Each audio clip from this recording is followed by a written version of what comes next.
Selamat mendengarkan novel Dewa Perang Kunlun Nathan Clark. Bab 2105. Mereka sudah merasakan kesakitan. Guru wanita Nana terlihat seperti wanita parubaya. Mengenakan pakaian panjang sederhana. Tapi di Dewan Angkasa, dia dianggap nenek buyut. Tidak ada yang tahu umurnya. Apa Dewan Angkasa sudah tidak punya orang lagi? Mengirim seorang wanita. Sadie Anderson dan yang lain melihat bahwa itu adalah seorang wanita. Semua tertawa. Lucu sekali. Dewan Angkasa yang bermartabat mengirim seorang wanita ke sini. Memalukan. Hari ini seharusnya menjadi hari yang paling memalukan bagi Dewan Angkasa. Apa Dewan Angkasa sama sekali tidak memiliki seorang laki-laki?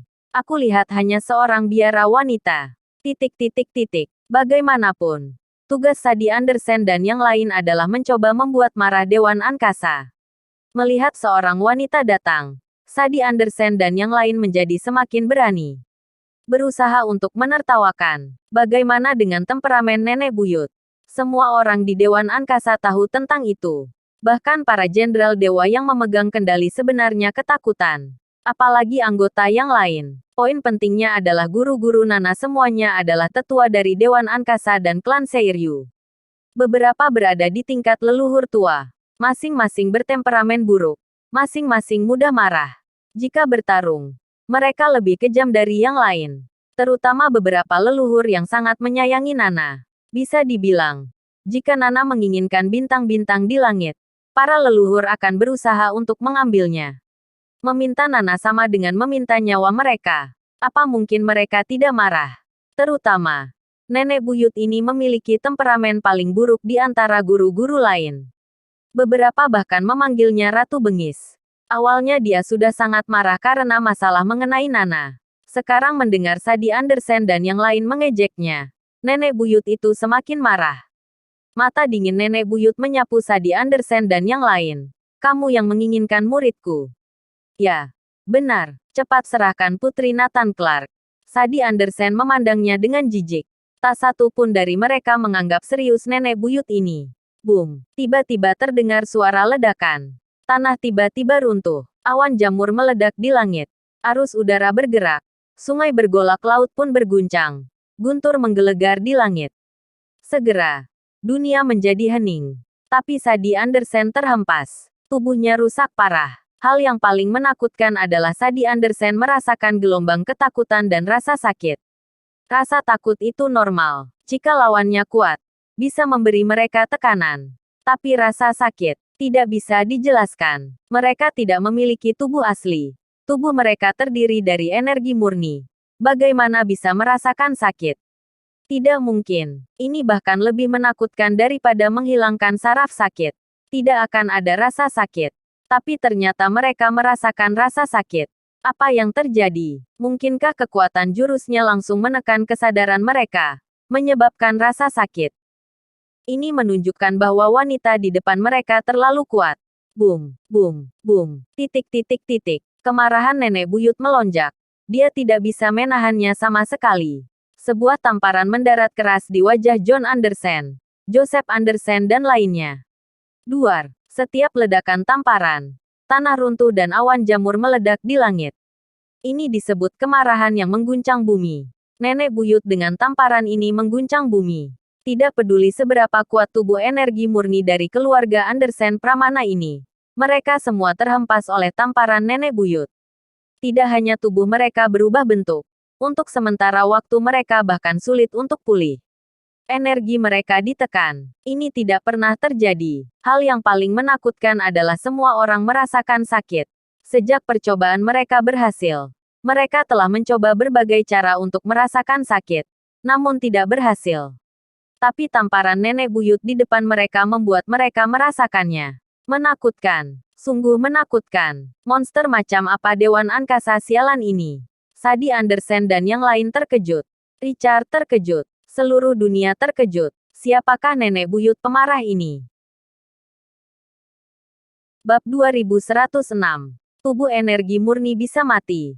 Hari ini, master wanita misterius dari Dewan Angkasa muncul. Dengan temperamen yang berapi-api dan tamparan yang mengejutkan dunia. Semua pihak terkejut. menyebabkan reaksi berantai. Richard ketakutan. Dia sudah memprediksi Dewan Angkasa akan bertindak. Namun dengan mengungkapkan kartu truf sedikit demi sedikit. Tapi siapa sangka yang muncul adalah T-Rex betina. Siapa yang tidak takut dengan temperamen yang berapi-api ini? Kekuatan tamparan itu terlalu menakutkan. Ini membuat semua orang ketakutan. Richard dengan cepat mengirim foto dan video nenek buyut itu ke laboratorium para dewa. Setelah beberapa detik, hasilnya keluar.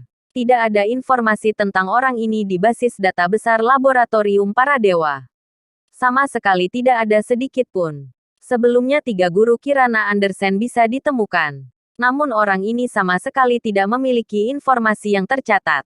Ini, Richard langsung tertegun hingga berkeringat dingin.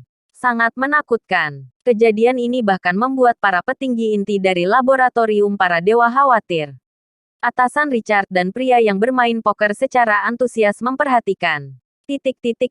Di tempat kejadian. Boom. Dengan keras.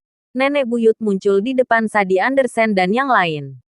Kamu ingin menangkap muridku? Dia bertanya sengit. Aku. Sadie Andersen tertegun. Boom. Tapi nenek buyut tidak memberinya kesempatan untuk berbicara sama sekali. Langsung menamparkan.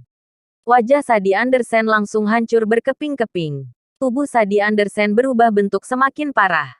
Terkejut, kesadaran Sadie Andersen kabur dan menjadi kosong. Kalian orang-orang yang ingin menangkap muridku. Nenek buyut memandang yang lain kembali. Boom.